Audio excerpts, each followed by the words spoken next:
ओरछा में स्वागत। आज हम अभिज्ञान शाकुंतलम के तृतीय अंक का सार देखेंगे।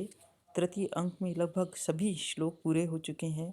द्वितीय अंक में आपने पढ़ा था कि कर्तव्य पूर्ति के लिए विदूषक को राजा दुष्यंत हस्तिनापुर भेजता है, परंतु फिर वह विदूषक के चंचल स्वभाव को जानकर कि वह शकुंतला के प्रति जो प्रणय की बातें हैं उनके संबंध में यह कहकर झुठला देता है कि ये सब बातें क्या है, परिहास भी की गई हैं, इन्हें सत्य ना समझ लेना। राजा की यही मिथ्या बात आगे दुखद परिस्थिति उत्पन्न करने में सहायक हो जाती है। तृतीय अंक में विरह पीड़ित शकुंतला लता गृह में पहुंचती है।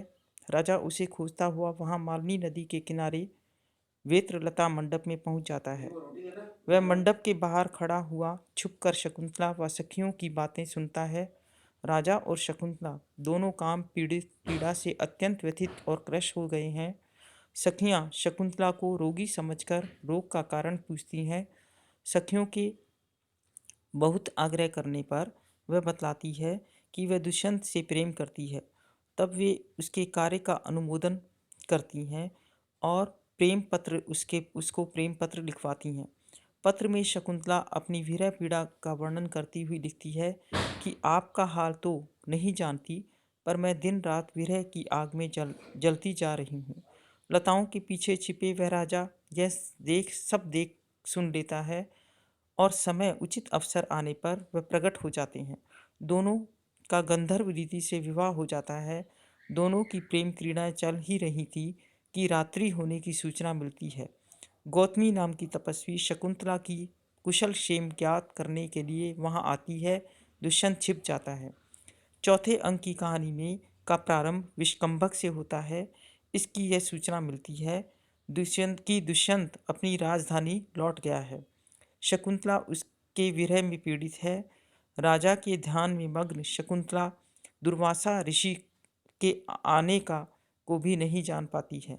उनका दुर्वासा ऋषि का उचित सत्कार नहीं करती है और दुर्वासा ऋषि रुष्ट होकर के उनको शाप दे देते हैं कि तू जिसका ध्यान कर रही है वह बताने पर भी तुम्हें स्मरण नहीं करेगा। शकुंतला की सखी प्रियमवदा दुर्वासा की को प्रार्थना करती हैं कि राजा का कोई अभिज्ञान दिखाने पर इस शाप का कोई प्रभाव न होगा। ऐसा कहकर दुर्वासा ऋषि वहाँ से अंतर्ध्यान हो जाते हैं। उधर कण्व तीर्थ यात्रा से लौट आए हैं। अग्निशाला में प्रवेश करते ही उन्हें दुष्यंत और शकुंतला के गंधर्व विवाह का ज्ञात होता है।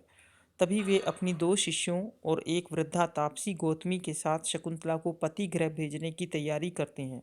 शकुंतला की विदाई का बड़ा ही सुंदर दृश्य चतुर्थ अंक में दिखाई देता है।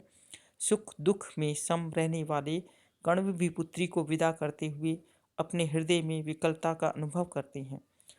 हरनिया शकुंतला के वियोग में घास खाना छोड़ देती हैं।